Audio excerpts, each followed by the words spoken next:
చేయబోయే కర్రీ అంటే చేపల పులుసు. చేపల మాట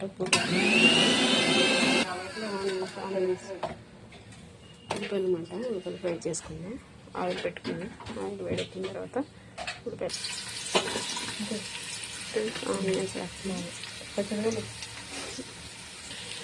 ఉల్లిపాయలు వేసాం, పచ్చిమిర్చి వేస్తున్నాం. ఇది బాగా వేయించుకోవాలి.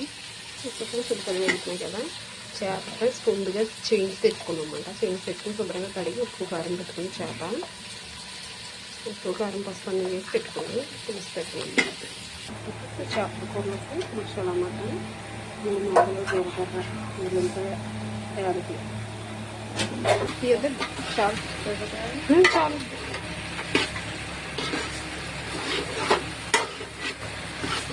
చేపలు వేస్తామన్నమాట. వేసాక కలబెట్టుకుంటాం.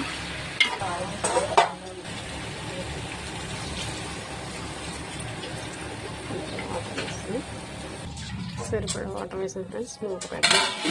ఓకే ఫ్రెండ్స్, చేపల కూర ఉడుకుతుంది. ఇంకా ఉడకలేదు, ఇంకా ఉడకాలి.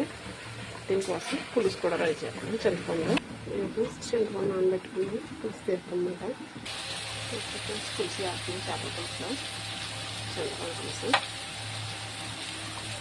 ఓకే ఫ్రెండ్స్, మసాలా వేస్తున్నాం. చూడండి, మసాలా వేసేసాం.